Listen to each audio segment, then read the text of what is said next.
자, 이제 모의고사 2회차 노동법 1에 대한 해강을 하겠습니다. 역시 해설이 상세하게 됐기 때문에 여러분들이 해설을 참조하시고요. 이제 제 강의는 좀 보태는 식으로 이렇게 보시면 되겠습니다. 틀린 거 중심으로 해서 말씀드릴게요. 자, 첫 번째 문제는 근로자 사용자의 설명으로 옳지 않은 것을입니다. 공무원도 근로자입니다, 기본적으로. 그래서 1번이 당장 틀린 거고요. 나머지 이제 그 실업 중인 근로자는 근로자가 아니죠. 맞아요. 그 다음에 형식이 중요한 게 아니고 실질이 중요하다. 3번이고. 행정관청이 만약에 계약을 하게 되면, 근로기를 하게 되면 행정주체는 국가입니다. 국가가 사업주 역할을 수행하는 거죠.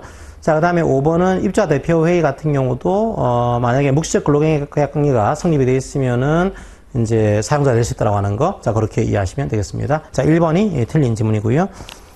자, 2번 옳은 거가 옳지 않은 것을 바르게 조합한 것은 자, 사업이 이례적인 사업이라고 하더라도 근로기준법 사업이면은 근로기준법 적용하는 구조입니다. 그 다음에 나는 형식이 아니라 실질이 중요하죠. 실질이 만약에 회사를 경영해 왔다 그러면 사용자에 해당할 수 있다고 하는 거.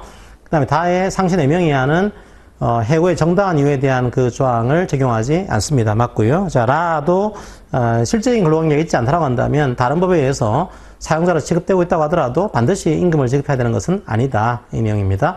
자, 마는 책임 판례죠. 자, 무계약 근로자의 고용상 지위는 공무원과의 관계에서는 사실신문에 해당하지 않습니다. 따라서 차별적 소에 대해서 적용할 수 없다라고 하는 것이 우리 판례의 시각이었어요. 자, 틀린 지문은 가와 나가 되겠습니다. 자, 3번 근로조건의 명시에 관한 설명으로 옳지 않은 것은 이제 근로계약을 체결할 때 임금, 소정근로시간 이런 사항을 명시를 해야 됩니다. 그 다음에 소위명시사항이 따로 있죠, 그죠? 자, 그리고 또 명세 내용이 사실과 달라요. 이런 경우에는 손배를 청구할 수 있고 노동위원회 청구하는 것도 가능합니다. 자, 그리고 서면 명시에는 전자문서가 포함되는 구조가 되어 있습니다. 계약을 바꿨어요. 그때도 서면으로 교부를 해야 됩니다. 요구하지 않았다고 하더라도요. 물론 이제 바뀐 내용들이 법령이나 지역규칙 이런 것 때문에 이제 바뀐 거다. 이런 경우에는 근로자가 요구하면은 서면 명시에 교부하는 구조인데 뭐 그런 케이스 아니라고 한다면 바뀐 경우에도 근로자가 요구하지 않았더라도 서면으로 명시해서 교부를 해야 됩니다. 4번도 이제 요구 없더라도 이제 해야 되는 거니까 맞고요. 자, 5번 만약에 서면 명시문을 위반했습니다. 그때는 벌칙이 적용되고 그렇다고 하더라도 계약이 무효가 되는 것은 아닙니다. 자, 5번이 틀린 지문이에요. 자, 4번 옳지 않은 것은 자, 이제 요거는 3번의 내용이 이제 옳지 않은 겁니다. 원래 이제 지역규칙은 통일적인 근로조건과 통일적인 복무비율을 정한 건데요. 자, 그러면 이제 계약 관계 종료된 다음에 이제 재고용 해주겠습니다. 이런 식의 임금피크제 선택을 안 하게 되면은 재고용을 하겠습니다. 이런 조항이 있을 경우에 자, 이런 내용들이 과연 근로조건인 거냐? 자, 따라서 지역규칙의 변경에 대한 내용으로 봐야 되는 거냐? 이런 판례인데 자, 근로관계 종료 후의 사항이라고 하더라도 그 사항이 존속하는 근로관계와 직접 관련되어 있다. 그리고 이게 근로자의 대우에 관한 사항이다. 이런 경우에는 근로조건에 해당한다라는 그런 것이 우리 판례 입장이었죠. 이것도 나름대로 중요한 판례입니다. 따라서 이걸 바꾸기 위해서는 불이익병이 되다 보니까 이제 근로자들의 과반수가 동의해야 되는 형태가 만들어집니다.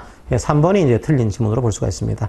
자, 4번은 지역규칙의 해석에 대한 기본적인 판례 내용들. 자, 5번은 별도 이제 지역규칙을 단시간 근로자에게도 별도로 만들 수 있다. 이런 이제 내용으로 이해하시면 되겠습니다. 옳지 않은 것은 3번이 되겠네요. 자, 5번 통상임에 대한 것을 옳은 것과 옳지 않은 것을 바르게 조합한 것은 자, 옳은 것은 하고요. 옳지 않은 건 정기상여금도 이제 1교를 넘었다고 하더라도 정기상여의미가 반드시 1임금 집계를 얘기하는 게 아닌 거죠. 따라서 가는 틀린 내용이고요. 라도 부양가족이 있는 근로자에만 집행한다. 이런 경우에는 소정근로의 가치평가하고는 무관한 그런 조건이기 때문에 통상임금에 포함되지 않는다. 이게 판례 입장이 되겠습니다. 자, 가와 라가 틀린 지문으로 이해하시면 되겠습니다. 자, 나는 휴직자, 복직자에 대한 그런 임금 지급에 대한 제한들은 고정성과 일률성에 별 영향을 미치지 않는다라고 하는 거, 그 판례 내용이고요. 그 다음에 임금 인상 소급분도 통상임금에 해당한다라는 판례 내용들. 자, 마의 내용들은 이제 재직자에 대한 조건에 대한 판례의 태도들을 보여주고 있는 내용입니다. 자, 다 중요한 판례들이죠. 자, 가와 라가 틀린 지문으로 이해하시면 되겠습니다. 자, 6번 임금에 대한 설명으로 옳은 것을 모두 옳은 것은 자, 옳지 않은 걸 볼까요? 옳지 않은 것은 임금 채권은 제3자에게 양도할 수 있습니다. 양도할 수 있고요. 단지 양도를 했다고 하더라도 직접 지급은 근로자에게 해야 되는 거예요. 자, 그 내용으로 이해하시면 되고 그 다음에 반응사 불물자에 대한 태도용입니다. 자, 니은 맞고요. 디귿은 원래 상계는 안 되는데요. 임금에 대해서는 계산사고 때문에 한 경우에는 일정 조건 하에서 상계를 할 수 있다고 하는 거. 그게 우리 판례의 시각이었죠. 그 다음에 리을은 좀 특이한 내용입니다. 승진 발령이 무효가 됐어요. 이런 경우에 승진한 경우에 더 많은 돈을 받고 있는 겁니다. 이 경우에 더 많이 받고 있는 돈을 부당이득으로 볼 수 있는 거냐. 여기에 대한 판례의 시각이죠. 만약에 근로의 가치가 다르지 않은데도 불구하고 직급 상승 때문에 더 주고 있다. 이런 경우에는 부당이득으로 사용자에게 반환해야 된다. 이게 판례 시각이 되어 있습니다. 자, 틀린 거는 이제 기억만 틀린 거고 나머지는 다 옳은 내용으로 이해하시면 되겠습니다. 니은, 디귿, 리을이 옳은 지문이에요. 자, 7번. 이제 우리나라에서는 체불사업자에 대해서는 명단을 공개하도록 하고 있습니다. 근데 명단 공개에 실효성이 없는 경우에는 명단을 공개하지 않을 수 있어요. 그때 이제 우리 법이 사망한 경우, 실종성 받은 경우 다 실효성이 없는 걸 보고 있는 겁니다. 그 다음에 소명기간 종료 전까지 체불임금을 전부 지급해야 됩니다. 전부 지급한 경우에는 공개 명단 공개 실효성이 없는 경우로 판단을 하고 있습니다. 나머지는 다 명단 공개에 실효성이 없는 경우로 보고 있어요. 이때는 전부 지급을 해야지만 실효성이 없는 것으로 보고 있습니다. 3번이 틀린 내용이에요. 자, 8번 근로시간에 대한 설명으로 옳은 것은 자, 탄력시간자에서도 합의하게 되면 연장근로 가능합니다. 그 다음에 감당근로자인 경우에는 근로시간에 대한 규정 적용하지 않죠. 단지 감당근로자라고 노동부가 승인을 해야 됩니다. 이게 틀렸고요. 자, 5번은 이제 외부에 근로하고 있는 분들은 소정 근로시간에 근로한 것으로 간주해주고 있죠. 그 다음에 재량 근로인 경우에는 근로자 대표하고 서면으로 합의한 시간만큼을 근로한 것으로 간주해주고 있습니다. 일주일은 휴일을 포함한 7일을 말한다라고 하는 거 그렇게 하시면 되겠습니다. 틀린 것은 맞는 것은 1번이 되겠네요. 자, 9번은 이제 내용은 단순해요. 그냥 사례형으로 만들어 본 겁니다. 9시 출근, 6시 퇴근. 그 다음에 12시부터 1시까지는 휴게시간. 자, 거기에 대한 문제입니다. 자, 그다음 가산임금을 지급해야 됩니다. 곱하기 1점으로 지급해야 될 경우가 아닌 경우는 묻고 있는 거죠. 오후 8시까지 8시간 초과했죠? 가산임금 지급해야 돼요. 자, 2번이 틀렸습니다. 2번은 왜냐하면은 1시간을 지각하겠어요. 1시간을 메꾸기 위해서 1시간을 더 근무한 겁니다. 요거는 8시간 안에 있는 거죠. 연장근로가 아니에요. 2번은 틀렸고요. 그 다음에 합의를 했다고 하더라도 연장근로를 하게 되면은, 이제 가산임금을 지급해야 됩니다. 그 다음에 토요일 날 4시간 근로였죠? 이게 휴일이면 휴일근로. 이게 휴일이 아닌 경우에는 연장근로 수당을 지급해야 됩니다. 즉 가산임금 지급해야 되고요. 자, 일요일은 이제 유급주일이죠. 유급주일은 이제 가산임금을 지급해야 되는 구조입니다. 자, 틀린 것은 2번이 됩니다. 자, 10번을 보겠습니다. 자, 10번은 근로자 대표에 대한 설명으로 옳지 않은 것은 자, 3번이 이제 옳지 않은 거고요. 나머지는 다 대표와의 서면 합의로 연차휴가 가름해서 휴무시킬 수 있고, 그 다음에 2번은 특례 연장이죠. 역시 12시간 초과해서 근로하는 것도 가능하고요. 합의하게 되면은. 그 다음에 3번은 이제 연소근로자에 대해서 이제, 야간 근로라든지 휴일 근로 안 되지만 노동부에서 인가해주게 되면, 동의하게 되면, 노동부에서 인가하게 되면은 할 수 있는 거죠. 근데 인가받기 전에 근로자 대표하고 성실하게 협의하는 겁니다. 합의가 아니고, 이건 합의가 아니고 성실하게 협의해야 된다. 3번이 이제 틀린 내용이고요. 4번은 이제, 법정 공휴일에 대한 휴일 대체 조항입니다. 대표하고 서면 합의하게 되면 대체할 수 있다고 하는 거. 자, 5번은 보상휴가제 내용이죠. 보상휴가제에 대해서 근로자 대표하고 서면 합의하게 되면 보상휴가 줄 수 있다고 하는 거. 자, 틀린 것은 3번이 되겠습니다. 자, 이게 뭔지는 다 여러분들이 알고 계셔야 돼요. 기본적으로. 자, 11번입니다. 연차휴가에 대한 설명으로 이제 옳은 것은 자, 1번, 1년간 80% 출근 안 한 분들도 한 달 개간할 때마다 한 개씩의 연차휴가가 나오고 있죠. 자, 이게 틀렸고요. 그 다음에 2번 내용은, 이제 원래 단시간 노자들은 연차휴가를 시간 단위로 부여합니다. 근데 시간 단위를 부여했을 경우에 1시간 미만의 시간이 나올 때가 있어요. 그때는 1시간으로 봅니다. 1시간으로 봐요. 이번도 틀렸고요. 그 다음에 3번의 내용은 이제 1년 미만인 경우에도 연차휴가 사용 촉진제도 두고 있습니다. 3번이 맞네요. 두고 있고요. 그 다음에 4번의 내용은 위법한 태세를 했어요. 이런 경우에 근로자가 위법한 쟁의에 참가했습니다. 근로를 제공하지 않을 것이 명백해요. 그때는 결건한 것으로 처리를 합니다. 자, 5번 1년 동안 근로한 기간제 근로자, 요분들은 11일을 최대 한으로 해서 연차가 부여됩니다. 한 달 할 때마다 한 개 나오는 거, 그거를 부여하는 거죠. 최대 11개가 나오는 구조입니다. 자, 그 다음에 12번을 보겠습니다. 자, 영업양도와 분할에 대한 근로관계 승계에 대한 설명 중 옳지 않은 것은 1번은 해고의 효력을 다투고 있는 근로자와의 근로관계는 승계되는 것이 아니죠. 그 다음에 2번도 맞고 3번은 자, 이와 협력을 구하는 절차를 밟았다. 자, 이제 팔게 되면은 근로자가 동의하지 않았더라도 승계되는 것이 원칙입니다. 맞아요. 자, 4번이 틀렸어요. 사업의 양도인수합병은 긴박한 경상 필요가 있는 것을 본다. 예, 오해가 만드는 것이 경영악화를 방지하기 위한 목적이 있어야 돼요. 경영악화를 방지하기 위한 이게 없는 겁니다. 그게 없으면 4번은 예, 틀린 지문입니다. 자, 5번은 회사 분할은 승계가 되는 구조인데 이게 해고를 피하기 위한 목적으로 이렇게 한 거다. 이런 경우에는 예, 근로자는 승계를 거부할 수 있습니다. 예, 맞고요. 따라 틀린 것은 예, 4번이 되겠습니다. 자, 13번 인사명령에 대한 설명으로 옳은 것은 1번 전출과 파견은 다른 겁니다. 그래서 전출을 파견으로 단정할 수 없다라고 하는 거 이게 1번 예, 틀린 거고요. 자, 2번 대기발령 이후에 당연퇴직하는 것은 해고에 해당합니다. 예, 2번도 틀렸고요. 3번 전적을 하게 되면 원칙은 단절됩니다. 단절되고 새로 시작하는 거죠. 승계되는 게 아니에요. 자, 틀렸고요. 4번은 경영상 필요에 따라서 이제 대기발령하게 되면 그것 휴직이 되고 그 휴직은 곧 휴업이 됩니다. 따라서 휴업수당을 지급해야 돼요. 4번이 옳은 것입니다. 자, 5번 배치 전환은 징계로 보지 않습니다. 따라서 징계로 규정이 안 돼 있다고 한다면 징계 절차를 밟을 필요는 없다. 이게 판례 시각입니다. 정답은 예, 4번이 되겠습니다. 자, 14번 징계에 대한 설명으로 옳지 않은 것은 자, 1번은 이제 구제명령을 내리고 나서 구제명령에 반하는 지시라고서 그걸 따르지 않았다는 것으로 징계하는 것, 그 징계는 정당하지 않다라고 하는 것이 판례 시각. 그 다음에 징계 처분을 사용자가 취소하고 새로 징계하는 것도 가능합니다. 자, 3번 징계 사유로 삼은 행위가 아니더라도 징계 양정에서는 참작 사유로 삼을 수 있습니다. 예, 아주 잘 나오는 그런 지문들이죠. 자, 4번 징계 시효에 대한 문제입니다. 징계 시효는 원칙적으로 징계 사유가 발생한 때인데 징계를 사용하는 것이 불가능한 사정이 있어요. 그때는 이 사정이 사라진 때부터 징계 시효는 기산합니다. 예, 4번이 틀렸고요. 자, 5번은 원래 징계 절차를 위반하게 되면 그 징계 처분은 효력이 없는데 자, 만약에 요 징계 받는 사람이 스스로 성실하게 자기를 변론했습니다. 이런 경우에는 절차 하자는 지유될 수 있다는 판례입니다. 정답은 예, 4번이 되겠습니다. 자, 15번 정리해고에 대한 설명으로 옳은 것과 옳지 않은 것을 바르게 하는 것은 가는 이제 긴박한 경영사 필요에 대한 긴박성의 정도를 이해하고 있는 거죠. 예, 경영 합리화 조치설 태도 맞습니다. 자, 나는 경영상 해고도 해고 적용한다라고 하는 거 맞아요. 그 다음에 우선 재고 의무 이걸 이행하지 않게 되면은 이게 사업상으로 청구할 수 있다라고 하는 거 맞습니다. 자, 라는 뭔가 하면은 원래 과반수 노조가 있는 경우에는 그 노조하고 성실히 해봐야 되는데 만약 현실적으로 과반수가 안 돼요. 안 된다고 하더라도 많은 근로자들이 이 노조에게 협의권을 위임해 준 겁니다. 실적으로는 의사를 반영하고 있는 거죠. 이런 경우에는 절차 요건을 지킨 것으로 볼 수 있다. 이게 판례 시각입니다. 라가 틀렸고요. 자, 그 다음에 많은 해고의 기준에 대한 문제인데 우리 판례가 이제 또 하나 만들어냈죠. 자, 사회적 경제적 필요성이 있는 이제 취약계층에 있는 근로자들을 배려할 수 있는 그런 기준을 설정해야 됩니다. 이 판례 기준을 만들어냈어요. 자, 마도 틀렸죠. 그 라와 마가 틀린 겁니다. 자, 가나다는 맞고 라마는 틀린 거 이렇게 하시면 되고요. 자, 16번 해고에 대한 설명 중 옳지 않은 것은 1번 해고가 무효가 됐다고 하더라도 해고에 요구수당은 부당이득이 아니다. 이게 판례 시각이고요.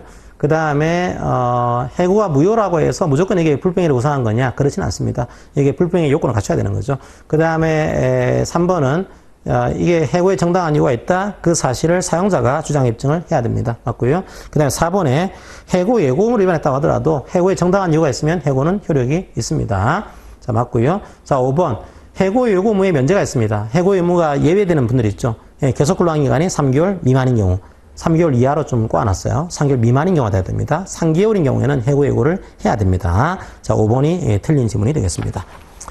자, 17번 자, 해고에 대한 설명으로 옳은 것은 자, 이제 금전보상 명령에 대해서는 복직을 근로자가 원하지 않으면 하는 거죠. 자, 사용자가 아니고요. 자, 1번 틀렸고요. 자, 2번은 이거는 약간 어려울 수 있어요. 3번이요. 2번은 이제 해고에 대한 서면 통지를 이제 구두로 하게 되면은 서면 통지하지 않게 되면 해고는 효력이 없습니다. 이게 판례 시각. 자, 원래 이행강림의 최대 한도는 해고에서는 3천만 원이에요. 근데 전직에 대한 최대 한도는 750만 원입니다. 별표 내용이거든요. 그래서 요거는 잘 안 나오는 문제인데 약간 높아심에 한번 만들어 봤습니다. 자, 요거 틀렸고요. 자, 4번에 대해서는 이제 부당해고에 대한 거래 신청 제기했다고 하더라도 법원에 해고 무효 확인해서 제기할 수도 있습니다. 가능해요. 그 다음에 5번에는 해고 금지 기한입니다. 해고 금지 기한은 업무상 무상 때문에 휴업하는 기간, 해고할 수가 없는데 정상적으로 출근하고 있는 경우에는 해고할 수 있는 거죠. 자, 하지만 여기서 정상 출근은 단순히 출근하고 있다. 이게 되면 안 되고, 정상적인 노동력으로 근로를 제공하는 경우, 이걸 얘기하는 겁니다. 그때는 해고 금지 기간이 사라지는 거예요. 하지만 출근하고 있지만 정상적인 노동력이 아니다 했다는요, 해고를 할 수가 없는 구조입니다. 자, 그 판례의 내용 알고 있냐 물어본 내용입니다. 자, 5번은 옳은 것은 맞습니다. 자, 18번, 이제 객내 근로를 금지하는데요. 여성과 18세 미만자들은. 근데 객내 근로가 허용된 업무가 있습니다. 자, 허용된 업무 한번 해설을 참조하시고요. 자, 신상품이나 신기술의 연구 개발 업무는 그 제외 업무에 해당하지 않습니다. 요거는 선택 근로 시간제 하에서 3개월까지 가능한 요 업무로 되어 있습니다. 자, 1번은 여기에 해당하지는 않습니다. 틀렸고요. 자, 19번, 이제 미성년자이자 연소근로자인 거죠. 자, 이 근로자에 대한 설명으로 틀린 것은 연소근로자들은 소각 업무 사용할 수 없습니다. 자, 맞아요. 그 다음에 미성년자다 보니까 근로계약 대리할 수 없죠. 독자적으로 임금 청구할 수 있죠. 그죠? 이렇게 되어 있고요. 원래 지업장소와 종사된 업무는 18세 이상은 서면 명시 의무가 없습니다. 하지만 연소자들은 이것도 서면으로 명시를 해야 됩니다. 그 다음에 이제 휴일 근로가 원칙은 안 되죠. 하지만 근로자가 동의하게 되고 노동부에서 인가해주게 되면 휴일 근로 가능해집니다. 인가 받아야 되는 거죠. 그 다음에 근로기준법은요.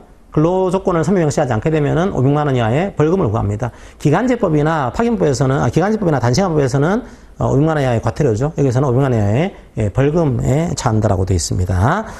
자, 그래서 정답은 1번이 되겠습니다. 자, 20번. 단시간 노자에 대한 설명으로 옳은 것은, 자, 단시간 노자들은 시간이 짧다 보니까 이제 근로조건의 보호가 통상 근로자의 근로시간을 기준으로 해서 비례적으로 보호하는 구조가 되어 있습니다. 자, 틀렸고요. 자, 2번은 휴게 시간은 단시간 노자에 대해서도 적용합니다. 적용해요. 그 다음에 3번 단시간 노자의 정의는요. 한 주 동안의 실근로가 아니고 소정근로 시간이 같은 업무를 하고 있는 통상 근로자의 한 주 동안의 소정근로 시간에 비해서 짧은 근로자. 이걸 얘기하는 겁니다. 3번도 틀렸고요. 그 다음에 4번이 맞겠네요. 이게 별도로 적용될 지역규칙이 안 만들어지게 되면 통상 근로자의 지역규칙을 적용하는 구조입니다. 4번이 옳은 것은이고요. 그 다음에 5번 단시간 근로자의 어떤 그 근로시간 수는 하루 동안의 수정근로시간 수는 분자의 4주 동안의 이런 단시간 근로자의 수정근로시간 수, 분모에는 통상 근로자의 4주 동안의 소정근로 일수를 기준으로 하게 됩니다. 자, 5번도 틀린 내용이죠. 4번이 옳은 것은 되겠습니다. 자, 21번 옳은 것은 자, 1번, 둘 이상의 자녀를 임신했으니까 출산 육아 기간이 120일이에요. 그래서 출산 후에 60일이 돼야 됩니다. 이상이. 자, 틀렸고요. 자, 2번, 이제 출산 전 육아는 분할 사용 가능합니다. 분할 사용에 대한 요건 중에 하나가 연령이 만 40세 이상의 경우도 포함되죠. 2번이 맞습니다. 3번은 유산휴가 줍니다. 이 14주 이내인 경우에는 10일의 유산휴가를 부여하죠. 10일까지. 그 다음에 생육아는 유급이 아닙니다. 자, 5번, 이제, 유급 수유 시간을 주는데, 1일 2회 각각 30분 이상의 유급 수유 시간을 줘야 됩니다. 자, 옳은 것은 2번이 되겠습니다. 자, 22번, 괴롭힘에 대한 설명으로 옳은 것은, 자, 22번이죠. 자, 1번. 자, 1번은, 이제, 만약에 괴롭힘을 하게 되면은, 뭐 3년 이하의 징역, 3천 원 이하의 벌금에 처한다? 이런 내용은 없습니다. 이게 사용자인 경우에는 1,000만 원 이하의 과태료에 처한다 이런 내용이 있고요. 이게 행위자에 대해서는 징계라든지 조치를 취하도록 그렇게 하고 있습니다. 자, 이런 조항을 두고 있지는 않아요. 만약에 이제 이것 때문에 해고했다. 그때는 처벌장이 있습니다. 근데 이 케이스를 가지고는 이 조항이 두고 있지는 않아요. 누구든지 알게 됐습니다. 신고해야 된다? 아니죠. 신고할 수 있다. 이거는 할 수 있다. 그냥. 자, 그 다음에 3번이 맞죠. 3번이 조사한 결과 이제 괴롭힘이 맞아요. 이런 경우에는 필요한 조치를 해야 되고요. 이때 피해 근로자 의견을 들어야 합니다. 맞는 내용들. 만약에 접수하지 않았다고 하더라도 인지한 경우에도 조사를 실시해야 됩니다. 자, 5번 원래는 비밀을 이제 정보를 알려주면 안 되는데 이제 관계기관에 요청하게 되면은 정보를 제공할 수 있습니다. 자, 그 필요한 정보를 제공 이제 할 수 있는 거죠. 자, 23번입니다. 옳지 않은 것은 자, 1번, 원래 기간제 근로자들은 2년을 초과해서 기간제 근로자로 생활할 수가 없죠. 2년을 초과하게 되면 무기계약으로 간주가 됩니다. 하지만 초단시간은 2년을 초과하더라도 가능하고요. 자, 2번, 단시간 근로자들은 법정 근로가 아니고 소정 근로 시간만 초과하더라도 100분의 50 이상을 가산 지급을 해야 됩니다. 자, 2번이 틀렸죠. 그 다음에 이제 그 기간이 끝났다고 하더라도 처우에, 차별적 처우에 대한 신청은 시정이익이 있습니다. 자, 그렇게 하시고요. 자, 4번은 임금에 대한 차별적 지급은 계속되고 있는 겁니다. 그러니까 그때그때 끊어지는 게 아니고 계속되다 보니까 전 기간에 대한 차별 처우에 대한 시정을 신청할 수 있다. 이게 우리 판례 시각입니다. 자, 5번은 지자체나 국가에 대해서는 근로자 수에 관계없이 이 법을 적용하고 있어요. 맞아요. 정답은 2번이 되겠습니다. 법정근로가 아니고 소정근로입니다. 자, 24번 차별 처우의 시정성에 대한 설명으로 옳은 것은 자, 요거는 이제 1번은 뭔가 하면은 원래 불리한 처우가 있는지를 비교할 때 이제 항목으로 비교하는데 항목으로 비교하는 것이 적당하지 않다 할 때는 범주별로 비교할 수 있습니다. 예, 가능하거든요. 1번이 맞는 내용이고요. 2번 입증 책임은 사용자입니다. 3번 제도개선 명령도 포함합니다. 자, 4번은 이제 노동부 장관이 불리한 처우가 있을 경우에는 시정 요구를 할 수 있습니다. 가능해요. 자, 이제 근로자 요청을 안 하더라도 시정 요구를 할 수 있습니다. 자, 5번. 만약에 차별 처우에 대해서 시명이 확정됐습니다. 이런 경우에는 노동부 장관이 요 이행사항을 지정할 것을 요구할 수 있습니다. 중노위원장이 아니고 노동부 장관이 요구할 수 있는 거예요. 자, 25번. 기간제법에 대한 설명으로 옳지 않은 것은 자, 1번, 2번 다 2년 초과하지 않는 범위 내에서 할 수 있다는 거고요. 그 다음에 3번 예외 사유가 이제 있으면은 이제 2년을 초과할 수 있겠죠. 하지만 없는데 2년을 초과했습니다. 무기계약으로 간주합니다. 맞아요. 자, 틀린 건 4번입니다. 우선 고용하도록 노력해야 됩니다. 고용해야 한다가 아니고 노력해야 된다. 자, 5번 기간제 노동자들도 만약에 중간에 거하는 거는 해고 제한 규정을 적용합니다. 자, 맞아요. 정답은 4번이 되겠습니다. 26번 파견 기간에 대한 설명으로 옳지 않은 것은 1번 원래 상시 파견은 1년 더하기 쭉쭉해가지고 최대 2년까지 할 수 있고요. 파견 기간을 연장할 수 있습니다. 그 다음에 2번 2년까지 가능하죠. 맞습니다. 하지만 고령자들은요 2년을 초과하더라도 파견할 수 있습니다. 가능하고요. 출산 질병 같은 경우에는 그 사유에서 필요한 기간 동안 파견을 할 수가 있습니다. 자, 일적 간헐적이 될 때는 3월 플러스 합의하게 되면 한 번에 안에서 3월까지 가능하다. 자, 6개월이 아니죠. 그죠? 자, 5번이 틀린 지문이 되겠습니다. 자, 27번 옳지 않은 것은 파견 근로에 대해서는 이제 근로기준부사 사용자를 파견 사업주, 사용 사업주 다 됩니다. 이런 구조고요. 자, 그다음에 차별 처우, 파견 사업주와 사용 사업주 둘 다 차별 처우를 금지하고 있죠. 예, 맞아요. 3번 이제 만약에 파견 사업주가 사용 사업주가요 근로기준법이라든지 파견 산안법을 위반했습니다. 이런 경우에는 파견 사업주가 파견 계약을 해지할 수도 있습니다. 가능해요. 그리고 연대 책임에 대한 조항도 두고 있습니다. 자, 5번은 뭔가 하면은 쉬는 문제와 근로시간 문제는 사용사업주가 책임을 지는 구조인데 거기에 대한 돈 문제는요. 파견사업주가 책임지는 구조입니다. 유급으로 지급되는 임금에 대해서는 파견사업주가 지급하는 구조. 자, 이렇게 하시면 되겠습니다. 5번이 틀린 지문이죠. 자, 28번 산안법에 대한 안전보건관리 체계에 대한 설명으로 옳지 않은 것은 자, 1번 만약에 보건관리자가 의사인 경우에는 산업보건의를 둘 필요 없습니다. 그죠? 맞고요. 자, 2번도 맞는 내용입니다. 자, 3번은 뭔가 하면은 안전관리 전문기관이 있어요. 혹은 보건관리 전문기관이 있습니다. 요게 되려는 사람들은 노동부 장관이 지정을 해야 돼요. 산업안전보건단의 허가가 아니고 노동부 장관의 지정이 필요하다라고 하는 거 그렇게 하시면 되겠습니다. 나머지는 다 산안법의 규정 내용들이니까 참조하시기 바랍니다. 산안법은 굉장히 조항이 많기 때문에 여러분들이 주로 기출문제 중심으로 공부를 하시는데 공부하시되 좀 안 나온 지문도 나올 수 있습니다. 근데 어디서 나올지 알 수가 없어요. 알 수가 없어서 약간 여러분의 상식으로 풀어야 되는 것들이 나올 수도 있습니다. 그건 이해하시고요. 자, 29번입니다. 옳지 않은 것은 자, 휴게시설 설치에 대한 것들이 이제 작년부터 시행되고 있죠. 그때 관계 수군의 근로자들도 여기에 포함되는 구조가 되어 있습니다. 자, 그리고 원래 휴게시설 설치는 과태료를 부과하는데요. 과태료를 근로자가 20명 이상을 사용하는 경우에 이 사업장에 대해서는 과태료 부과하는 구조인데 만약에 일부 업종이 있습니다. 청소도 포함됩니다. 청소원인 분이 2명 이상이 될 때는 수명이 아니고 10명 이상만 근무하더라도 휴게시설 설치를 해야 됩니다. 안 하면은 과태료 부과돼요. 요거는 수명이 아니고 10명 이상이 되는 구조입니다. 원칙은 수명. 근데 특정 업종에 계시는 분들이 2명 이상이면은 10명 이상만 되더라도 휴게시설을 설치해야 된다. 이 내용으로 이해하시면 되겠습니다.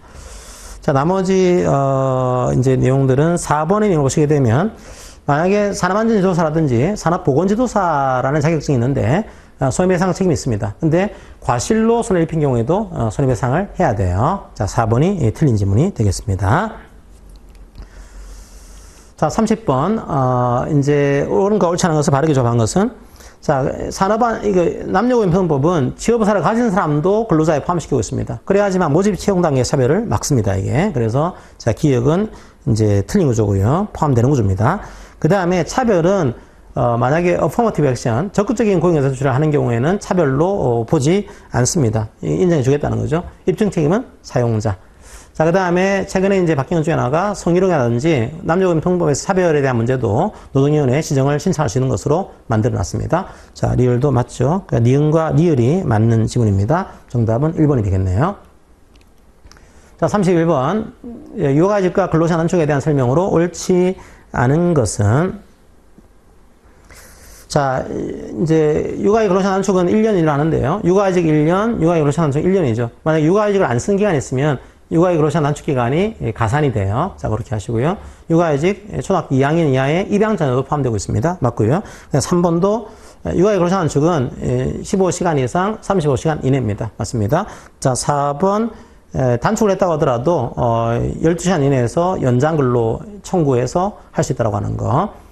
그 다음에 만약에 육아직 근로자 단축을 허용하지 않아요. 그런 경우에는 통보를 해야 됩니다. 어떻게 해요? 그 사유를 서면으로 서면으로 구두로 통보하는 게 아니고요. 서면 통보하고 어떻게 할지를 협의를 해야 됩니다. 자, 옳지 않은 것은 5번이 되겠네요. 자, 32번 가족 돌봄에 대한 근로시간 단축입니다. 단축을 원래 허용을 해야 되는데 이런 사유에 있는 경우는 허용하지 않아도 관계없다. 이런 사유가 있습니다. 자, 그 사유가 아닌 것은 다 맞는 사유고요. 자, 이제 그 3번입니다. 3번은 이제 다른 이 근로자 외에도 부모, 자녀 등이 돌봄이 필요한 부모를 돌볼 수가 있는 경우, 자, 이 경우는 그 예외적인 사유에 해당하지 않습니다. 자, 그래서 이런 경우는 3번은 사업주가 그 신청을 허용하지 않을 수 있는 예외적인 사유가 아니라고 여러분들이 이해하시면 되겠습니다. 자, 그렇게 여러분들이 이해하시면 될 것 같고요. 자, 그다음 33번 문제입니다. 최저임금에 대한 설명을 옳지 않은 것은, 자, 우리나라는 뭐 심의위원회 방식을 하고 있죠. 그 다음에 너무 중증 장애가 있는 경우에는 노동부 장관의 인가를 받게 되면은 최저임금 적용하지 않습니다. 그리고 최저임금의 회의가 과반수석, 과반산성, 그리고 근로자위원과 사용자위원회 각 3분의 1 이상이 출석을 해야 됩니다. 자, 4번. 만약에 노동부가 이거를 이제 고시를 한 최저임금안이 있어요. 자, 이의가 있으면은 고시된 날부터 10일 이내에 근로자를 대표하는 자가, 사용자를 대표하는 자가 이의를 제기할 수 있습니다. 20일이 아니고 10일이에요. 자, 5번, 이제 사용자는 근로자에게 최저임금 효력 발생일 전날까지 이 내용을 주지를 시켜야 됩니다. 정답은 4번이 되겠습니다. 자, 34번. 벌칙에 대한 내용으로 좀 만들어 봤어요. 최저임금 안 줬습니다. 그때는 3년 이하의 징역 2천만 원의 벌금. 만약에 도급자가 도급인이 수급인한테 제대로 안 한 바람에 이게 최저임금 못 줬다는 경우에는 연대 책임이 있는데요. 연대 책임에 대해서는 근로감독관이 시정을 지시합니다. 요걸 이행 안 해요. 그때는 2년 이하의 징역 1천만 원 이하의 벌금이 처합니다. 3, 2, 2, 1의 구조죠. 자, 정답은 이제 2번이 되는 구조가 만들어지겠네요. 자, 35번 개인형 퇴직연금제도. 원래 이제 퇴직연금은 DB형이나 확정급여형, 확정기형이 있습니다. 하지만 개인형도 있는 거죠. 자, 요거는 일시금을 수령한 사람이 이런 연금제도를 설정할 수 있고요. 그 다음 추가 설정한 사람도 요 연금제도를 설정할 수 있습니다. 그리고 연금제도, 개인형 퇴직연금제도의 정의조항을 얘기를 하고 있고요. 자, 그 다음에 만약에 상시 10명 미만의 근로자가 사용한다. 이 경우에는 DB형, DC형으로 하기가 쉽지 않거든요. 이 경우에는 근로자 신청하거나 자, 근로자 동의하게 되면은 개인형 퇴직연금제도를 설정할 수 있고, 이 경우에는 퇴직급여들을 설정한 것으로 봐주겠다. 자, 이게 우리 법의 시각입니다. 자, 만약에 이제 10명 미만의 사업장에서 개인형 퇴직연금제도를 설정한다. 근로자가 요구하게 되면요. 요구하게 되면 근로자가 스스로 퇴직연금 사업자를 선정할 수 있습니다. 자, 5번이 틀린 거죠. 자, 5번으로 이해하시면 되고요. 36번. 이제 그 확정급여형하고 확정기형에 대한 설명 중에 옳지 않은 것은 정답은 이제 4번이 됩니다. 확정기여형 같은 경우에는 중도 인출할 수 있어요. 왜냐하면 확정급여형은 개인 계좌가 아닌데 확정기여형 같은 경우에는 근로자 개인 계좌거든요. 그래서 필요한 경우에 이제 목돈이 필요할 경우에 인출할 수 있는데 그때 파산 같은 경우가 해당하는데요. 거꾸로 계산해서 5년 안에 파산을 받은 경우에 중도 인출할 수 있습니다. 7년이 아니고 5년이죠. 자, 나머지는 다 옳은 지문이니까 여러분들이 참조하시기를 바랍니다. 자, 37번입니다. 임금 채권 보장법에 대한 설명으로 옳지 않은 것은 자, 국가나 자체가 직접 수행하는 사업에도 적용되는 구조고요. 이제 대지급금 범위에 여기에 해당되고 있습니다. 자, 4번은 뭔가 하면은 노동부 장관이 이제 사용자가 사업주가 좀 일시적으로 어렵기 때문에 융자를 신청했어요. 그때는 융자할 수 있습니다. 단지 융자 금액은 근로자에게 직접 지급하는 겁니다. 사업주에게 지급하게 되면은 이게 엉뚱한 데로 쓰일 수가 있겠죠. 그것 때문에 근로자에게 직접 지급을 해야 된다. 이렇게 되어 있습니다. 4번이 이제 맞는 구조고요. 틀린 구조고요. 자, 5번 이제 대위 청구할 수 있고요. 대위 청구하는 권리를 가집니다. 그리고 예, 노동장관이 이제 그런 대위 청구할 수 있는 거죠. 자, 이렇게 하시면 되겠습니다. 48번 직업안전법에 대한 설명으로 옳은 것은 첫 번째, 만약에 너무 이제 통상적인 근로조건에 비해서 현저하게 적당하지 않다는 경우에는 수리를 고발할 수 있고요. 그 다음에 2번은 광역직업소개도 경우에 따라 할 수 있습니다. 가능하고요.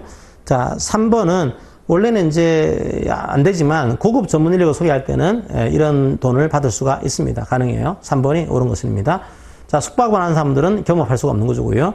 자, 원래 무료 직업 소개 사업은 신고를 해야 되는데 산업인력공단이라든지 장애인공단, 학교장 이런 분들은 신고 의무도 없습니다. 이게 그러니까 정답은 3번이 되겠네요.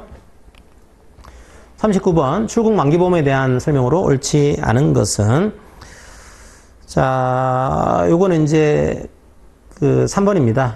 이게 소멸시효가 완성이 된 거예요. 그런 경우에는 이 보험금을 소멸시효가 끝났으니까 이게 1개월 이내에 한국산업인력공단에 이전합니다. 14년이고요. 1개월 안에 한국산업인력공단에 이전한다. 이해하시면 되겠습니다.